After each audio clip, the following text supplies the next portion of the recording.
"We're selling this place as soon as the paperwork is done." I froze. Those words weren't meant for my ears, but they sliced straight through my chest like glass.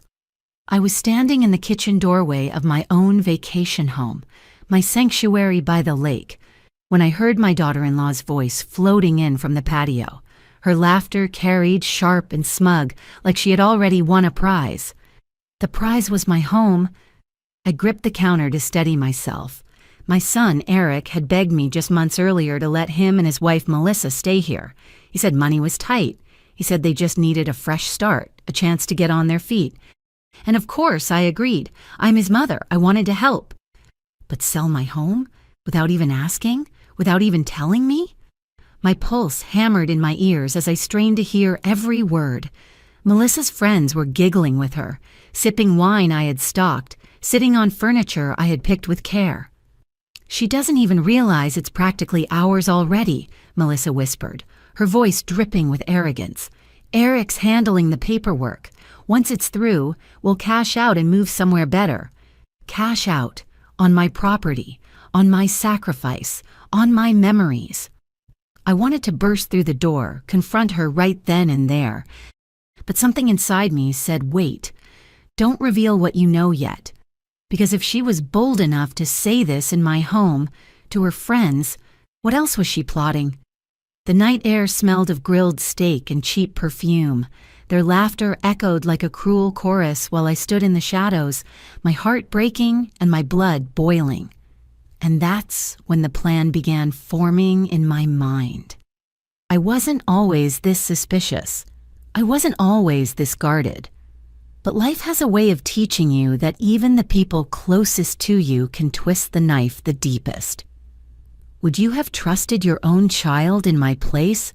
Would you have believed his words over your instincts? Because I did, and that's why I didn't see the storm coming.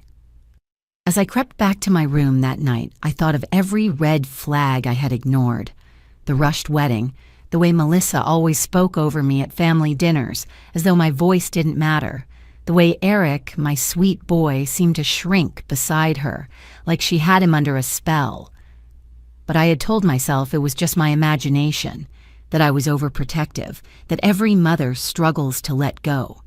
Now I knew better. And the worst part was, the betrayal wasn't just from her. It was from him, too. Because if Eric really was handling the paperwork, that meant he wasn't just my son anymore. He was her partner in a scheme against me, against his own mother. I didn't sleep that night. My mind kept replaying her words. "We're selling this place." I stared at the ceiling in the dark, listening to the creak of the old beams, spur of the lake wind against the windows. This house wasn't just wood and stone. It was summers of my children chasing fireflies in the yard, winters of board games by the fire, evenings of my late husband and I sipping wine on the porch, wrapped in blankets, dreaming of retirement here. How could they even think of selling it? By dawn, I knew one thing for sure. If they wanted a war for this house, I was going to fight it. But I had no idea just how dirty the battle was about to get. Would you have confronted her immediately, right there in front of her friends? Or would you have stayed quiet like me, waiting for proof? Either way, my silence that night set off a chain of events I could never have predicted. Because the very next morning, I made a decision that would change everything. And it started with a single phone call. When I picked up the phone that morning, my hands were trembling. I dialed my daughter, Rachel. She answered groggily, her voice soft from sleep. "Mom, it's barely 6. I swallowed hard, forcing my tone steady. "Rachel, I need to see you. Today. It's important." She didn't question me. She never did. Unlike her brother, Rachel had always been the steady one, the one who kept her promises, the one who still called me just to check in, the one who never forgot whose shoulders had carried her through childhood. As I drove into town to meet her at a small diner, my thoughts kept circling back. How had I ended up here, fighting to protect what was mine from my own son and his wife? You should know I wasn't born into comfort. I worked my entire life to build what little I had. I was a nurse for 32 years, night shifts, double shifts, holidays on my feet while others celebrated. My husband, Mark, was a contractor. Together, we pinched every penny, dreaming of the day we could buy a little slice of peace by the lake. That house wasn't luxury. It wasn't fancy, but it was ours, and it was sacred. When Mark died suddenly from a heart attack 10 years ago, I thought I'd never set foot in that place again. Too many memories. Too much pain. But Rachel convinced me otherwise. Dad built it for you, Mom. Don't let grief steal it away, too. So I kept it. Maintained it. Even when bills got hard, even when I had to patch the roof myself, that house was my last piece of him. And now Melissa wanted to flip it, like it was some meaningless investment. At the diner, Rachel slid into the booth across from me, her blonde hair pulled into a messy bun. She reached for my hand before I even said a word. "Okay, Mom, tell me everything." So I did. Every last poisonous word I overheard on that patio. Rachel's eyes widened with every sentence. By the time I finished, she was gripping her coffee mug so tight I thought it might shatter. "She actually said that? Selling your house? Eric's helping her?" I nodded, the lump in my throat threatening to choke me. Rachel leaned back, exhaling hard. "Unbelievable. She's been circling like a vulture since the wedding, Mom. I told Eric she was trouble." Her words stung, not because she was wrong, but because she was right, and I had refused to listen. Let me tell you something about Melissa. From the moment Eric brought her home, I sensed something off. She was beautiful, yes, too polished, too perfect, the kind of beauty that knew its worth and demanded more. She had a way of making every compliment feel like an insult, every kindness seem like charity. The first Christmas she spent with us, she gave me a bottle of perfume. It was expensive, in a glossy black box. But when I opened it, she smirked and said, "I thought this would be better than the floral stuff you wear. That one smells a little old-fashioned." Everyone laughed awkwardly. I laughed too, because what else could I do? But inside, a seed was planted. And over the years, that seed grew roots. The little comments, the way she tugged Eric away when he lingered too long talking to me. The way she sighed whenever Rachel spoke, as if her opinions were childish. But Eric adored her. He looked at her like she hung the moon. And so I kept my suspicions buried. Until last night. Back at the diner, Rachel's jaw was set, her eyes blazing. "We have to act before she does, Mom. If they're planning something legal, paperwork, you can't wait. You need to protect yourself." I nodded, but fear coiled tight in my stomach. Legal. Paperwork. How far had this gone already? Was Eric really forging documents? Was Melissa coaching him? I stirred my coffee, though I hadn't touched it. "What if it's too late?" I whispered. Rachel shook her head firmly. "It's not. You still hold the deed, right? That's everything. They can't sell what they don't own, unless you give it to them." Her words hit me like a lifeline. Unless I gave it to them. And in that moment, I knew. I would never let Melissa get her claws into that house, not over my dead body. But even as I resolved to fight back, a part of me still ached for Eric. My little boy, the child I rocked to sleep when he had fevers, the boy who used to bring me dandelions from the yard, grinning with missing teeth. How had he become this man, willing to betray me for her? Was it really him, or was it Melissa pulling the strings? Either way, the truth was clear. If I wanted to save my home, I would have to choose between my son and myself. And Rachel wasn't going to let me hesitate. "Mom," she said, leaning forward, lowering her voice, "if you want to stop them, we need to do something drastic. Today." Her eyes were sharp, determined, but what she was about to suggest, I couldn't have imagined it. "Transfer it to me," Rachel said. I blinked.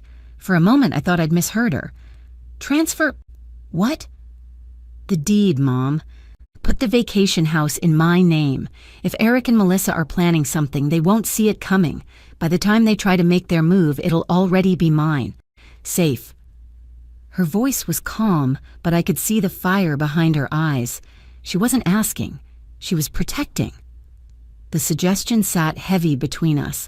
I gripped the edge of the table, my pulse racing. It felt like betrayal, but betrayal against betrayal. Handing my home over to my daughter. Was that the only way to save it? That afternoon, we drove straight to the county office. I barely remember signing the stack of papers, my hands trembling so badly the pen nearly slipped from my fingers. The clerk, a kind woman with tired eyes, didn't ask questions. She just stamped the forms, filed them away, and handed me the confirmation.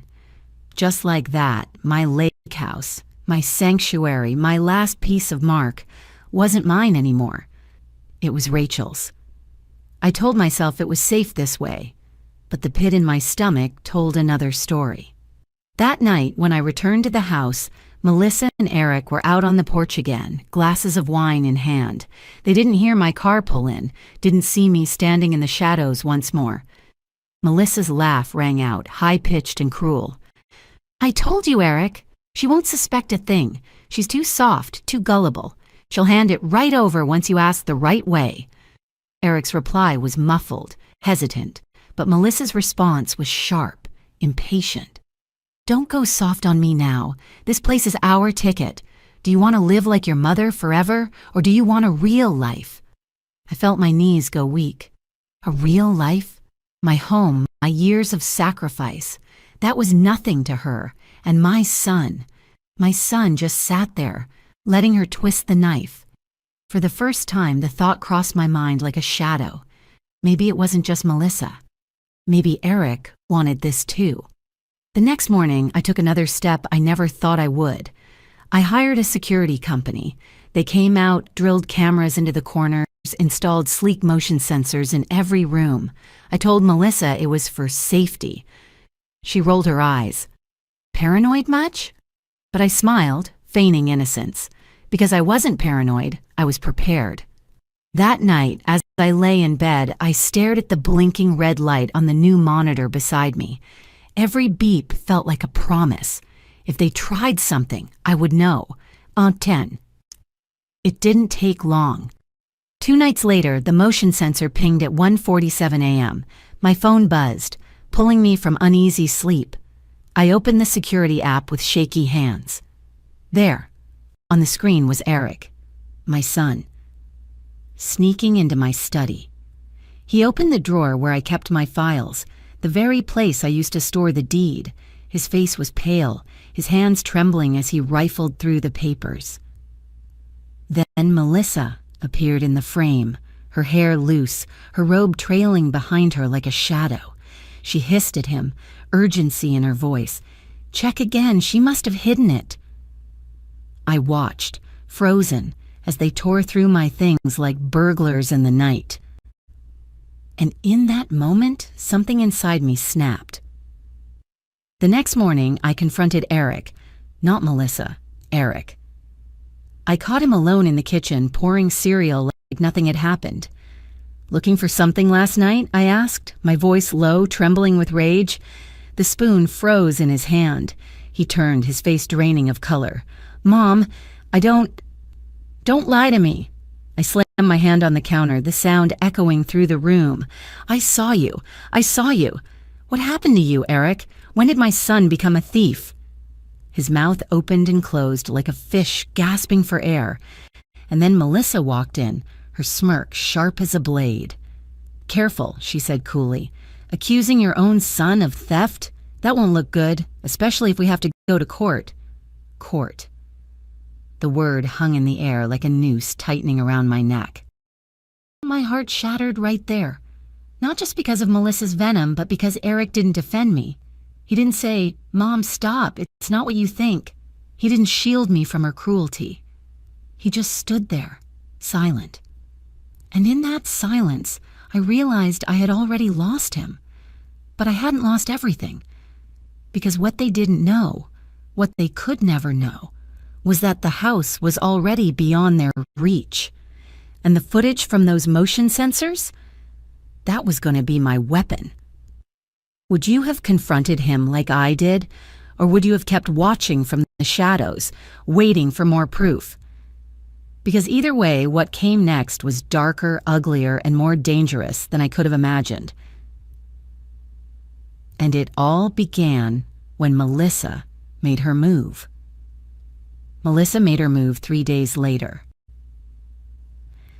I was in the living room folding laundry when she strolled in holding a folder, her lips curled into that smug smile I had come to dread.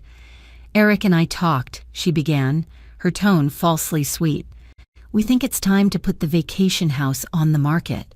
The market's hot, and you'll make more money now than ever. It's the smart thing to do." Her words slithered across the room, poisonous. I forced myself to keep my hands steady as I folded a towel. "I'm not selling," I replied calmly. Her smile twitched, faltered, then sharpened. "It's not just your decision, you know. Eric's your son. He has a say in this house, too." That's when the truth crystallized. Melissa had filled his head with lies. She had convinced him he had some claim, some right to the property. And I realized she wasn't bluffing. She believed she could force me out. That night, Rachel came by. I showed her the footage from the motion sensors, the proof of Eric and Melissa rummaging through my study like burglars. Rachel's jaw clenched, her hands trembling with rage. "Mom, this is enough. You have to get ahead of this before they take it further. They're going to try something legal. I can feel it." She was right. The next morning, a thick envelope arrived in the mail. A letter from an attorney. Eric and Melissa were claiming intent, that I had promised the house to Eric verbally, that I was withholding what was rightfully his. They were demanding a transfer of ownership. My son had signed his name to it. I sat there at the kitchen table, the letter shaking in my hands, tears blurring the words. It wasn't just Melissa anymore. It was Eric. He had chosen her side. That night, I couldn't eat, couldn't sleep. The betrayal sank into my bones, cold and merciless. I kept asking myself, did I fail him as a mother? Did I raise a man who would take everything I worked for and sell it for scraps? But beneath the sorrow, anger simmered. They thought that they could bully me into submission. They thought they had cornered me. They didn't know I had already transferred the house. And they certainly didn't know I had the footage. The disaster came to a head when they decided to host a family meeting. Melissa invited her parents, Eric's cousins, even some friends. They filled the living room like it was a courtroom, Melissa holding court in the center. She cleared her throat dramatically. "We're here to talk about the future. Eric and I are starting a family, and this house is the best way to secure it. Mom," she turned to me, venom sweetened with fake affection, "we need you to do the right thing. Sign the house over." The room buzzed with whispers. Her parents nodded approvingly as if they were judges at some twisted trial. Rachel sat beside me, silent, her hand gripping mine under the table. I took a deep breath, steadying myself.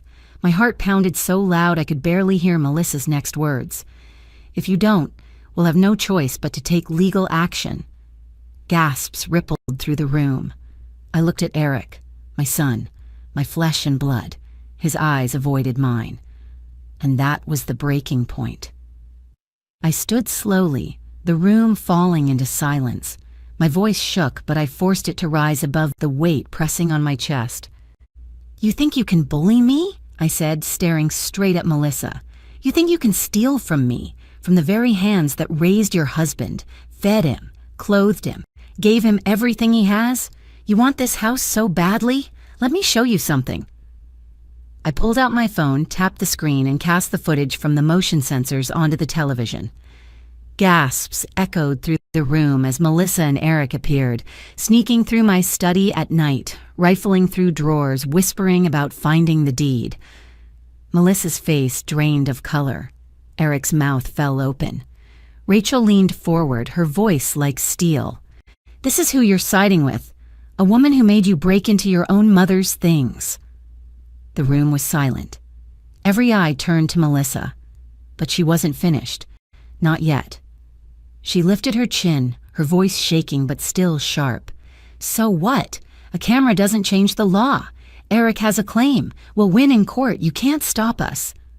And that's when I delivered the blow. I already transferred the deed to Rachel. Melissa's smirk vanished. Eric's face crumpled. Her parents exchanged horrified glances. For a moment, the silence was absolute. Then Melissa hissed, "You'll regret this." And I knew then that the war was only beginning. Would you have exposed the footage in front of everyone or kept it as a secret weapon for court? Because either way, what happened next proved Melissa wasn't going to give up quietly. She was about to escalate in ways I never saw coming. The fallout from that night spread like wildfire. The very next morning, whispers began circling through our small town. My phone rang off the hook. Friends, neighbors, even coworkers from years ago, asking if it was true, asking if Eric and Melissa had really tried to steal my house. Melissa hadn't wasted any time. She spun her story first. Suddenly, I was the villain. She told people I was senile, that I was confused about the deed, that I had unfairly favored Rachel, and was trying to cut Eric out of his inheritance. It stung worse than I can describe. People I'd known for decades gave me wary looks at the grocery store. A neighbor I'd once baked pies with whispered behind her hand as I walked by. Melissa's lies spread like poison, and Eric just stood by her side, nodding, silent, complicit. Then came the letter. Another attorney, this one more aggressive, threatening to take me to court for breach of promise and unfair transfer of assets. I sat at my kitchen table, clutching the paper, my stomach in knots. Court, depositions, public humiliation. Could I handle that? At my age? Rachel was furious when she read it. "They're bluffing, Mom. They can't prove anything. You didn't promise Eric the house, and even if you had, it's yours. It was yours to give to whoever you wanted." But Melissa wasn't playing by rules. She was playing dirty. One evening, I returned home from errands to find the front door wide open. My heart stopped. Inside, drawers were yanked open, papers scattered across the floor. The safe in my study, where I kept family photos, Mark's watch, and a few savings bonds, was pried open, empty. I felt sick. The police came, took statements, dusted for prints, but nothing came of it. I didn't need evidence to know who was behind it. Melissa. The officers shook their heads sympathetically, but I could see it in their eyes. They thought it was just a burglary, just bad luck. But I knew better. Rachel sat with me that night as I stared at the broken lock on the safe. "She's not stopping, Mom," she said quietly. "She's trying to break you, emotionally, financially, any way she can. You need to fight her with more than just security cameras." "What do you mean?" "Get a lawyer, a real one, someone who'll put her in her place before she destroys you." Her words planted a seed of steel in me. I'd spent weeks feeling like prey, like an old woman waiting for the wolves to tear her apart. But I wasn't weak. Not anymore. The next day, I walked into the office of a local attorney, Mr. Green, a sharp-eyed man in his 60s, with silver hair and a reputation for being ruthless in court. He listened quietly as I told him everything. Melissa's threats, Eric's silence, the motion sensor footage, the burglary. When I finished, he leaned back in his chair, steepling his fingers.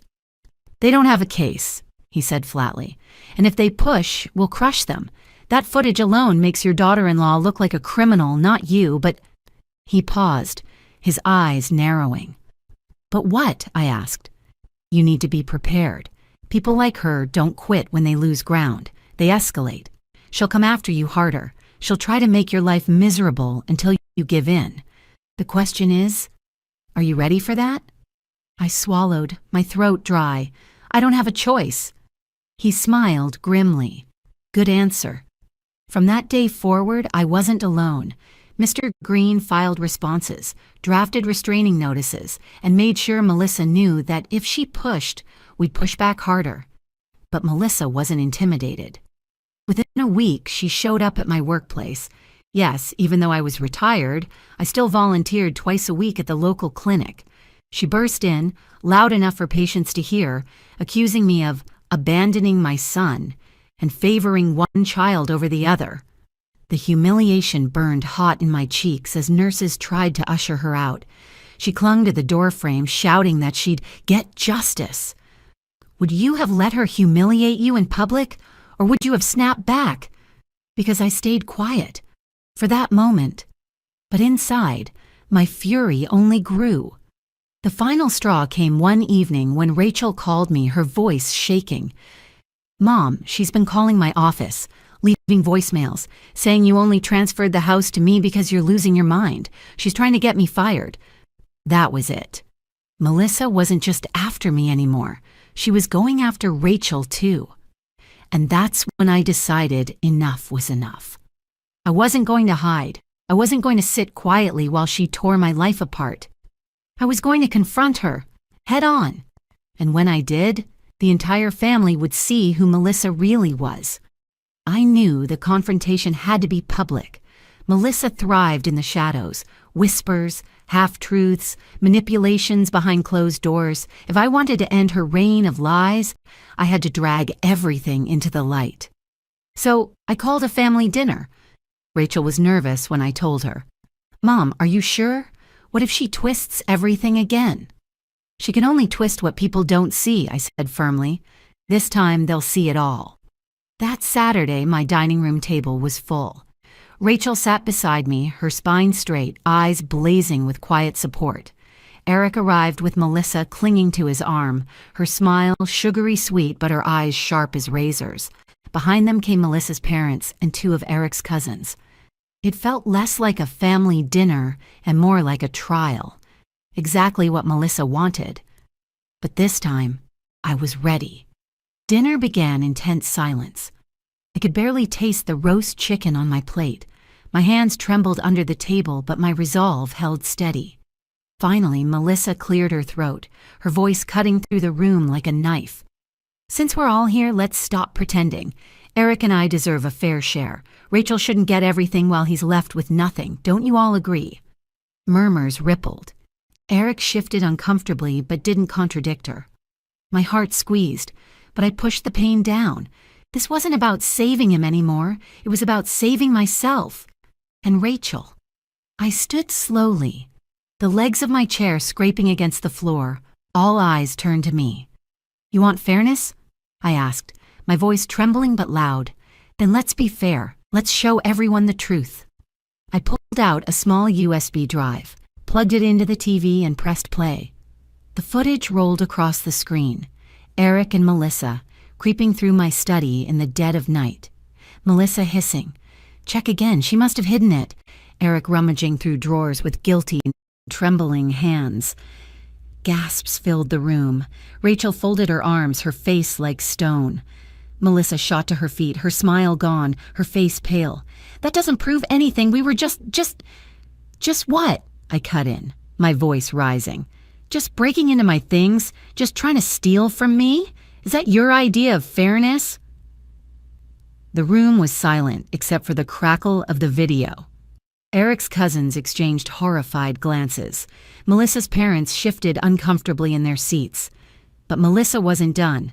She lifted her chin, her voice trembling with rage. "You think this little stunt makes you a saint. You're manipulative, old, bitter. You gave the house to Rachel because you can't stand that Eric chose me. You've poisoned him against me from the start." Her words cut deep, but I refused to let them show. "No, Melissa," I said, my voice steady now. "You did that yourself. I opened my home to you, I trusted you, and you tried to sell it out from under me. You dragged Eric into lies, into theft. You humiliated me in public, spread rumors, tried to destroy Rachel's career. And for what? A house?" My voice cracked with emotion. "You wanted to strip away everything I built, but what you don't understand is you can't steal love. You can't steal family. And you sure as hell can't steal what's already gone." Her brow furrowed. "Gone?" I took a deep breath. "I already transferred the house. To Rachel. It was never yours to take." The silence that followed was suffocating. Eric's face crumpled, his hands trembling as he finally looked at me. "Mom, you really did that?" His voice was small, broken. "Yes," I said firmly, "but because I had to protect it, protect myself, and protect the memory of your father who worked himself to the bone for that house." Tears stung my eyes, but I refused to let them fall. Melissa's mask cracked, her face twisted with fury, her voice shrill. "You'll regret this. All of you. We'll take you to court. But her words were drowned out by Rachel's calm, cutting voice. "Go ahead, try. Every shred of evidence shows you for what you are. The cameras, the letters, the break-in. Do you really think a judge will side with you?" Melissa sputtered, her face red. For the first time, she looked cornered. Eric buried his face in his hands. "Melissa, stop. Just stop." Her eyes snapped to him, wide with shock. "What are you saying?" He looked up, his voice shaking. "I can't do this anymore. You've turned me against my own mother. You made me. His voice cracked. "This isn't who I am." The room was silent. Melissa's mouth fell open. For once she had no words, and in that silence I knew I had won. Would you have trusted your son to finally break free from her, or would you have turned your back for good? Because even though Melissa's mask had slipped, I wasn't sure the battle was truly over. But one thing was clear. The climax of this war had left her exposed. And what came next was the resolution I had been waiting for. After that night, everything unraveled for Melissa. Her lies, her manipulations, the mask she wore so carefully, it all crumbled in front of the very people she thought she controlled. Eric moved out of the vacation home within a week. I didn't ask him to. He just came to me one morning, his suitcase by the door, his face hollow. "Mom," he whispered, not meeting my eyes. "I'm sorry for all of it." I wanted to scream at him, to demand why he had chosen her over me, but when I looked at him, my son, my little boy, broken and ashamed, I simply nodded. "Go find yourself again, Eric. Away from her." And he did. Melissa tried to cling to him, but without my house to dangle in front of him, her grip loosened. Within months, she was gone. Divorce papers followed shortly after. It was over. The legal threat stopped too. Mr. Green told me Melissa didn't have a leg to stand on in court, not after the footage, the break-in, the letters. If she tried, she'd only humiliate herself further. And so, the storm finally passed. But it left scars. For weeks, I couldn't walk through my own home without remembering Melissa's laughter on the porch, her venomous whispers, her hands rifling through my drawers. I felt tainted, as if she had infected my sanctuary. That's when Rachel stepped in again. She surprised me with a gift: new curtains, fresh paint for the walls, even a hand-woven rug she found at a local market. "Out with the old energy, Mom," she said, smiling. "This place deserves to breathe again." Together we scrubbed, painted, rearranged, and slowly the house felt like mine again. Or rather, ours. One evening, as the sun dipped behind the lake, Rachel and I sat on the porch sipping iced tea. The air was cool, the water glimmering gold. "You saved us," I told her softly. She shook her head. "No, Mom, you saved yourself. You just needed someone to remind you how strong you are." Her words sank deep into me. For months I had felt like prey, like a fragile woman pushed into corners. But the truth was, I had fought, I had endured, and I had won. Melissa hadn't stolen my dignity, she had sharpened it.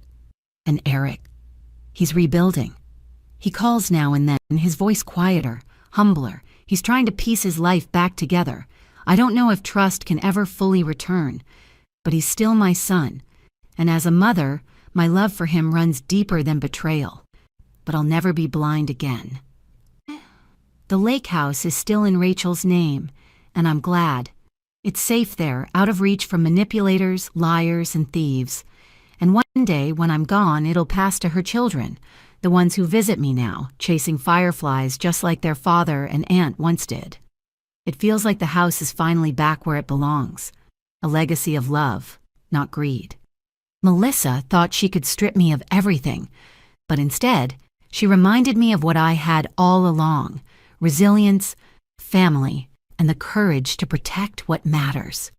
So now I ask you, if someone you love tried to steal the very heart of your life, would you have the strength to fight back? Because I did, and I'll never regret it.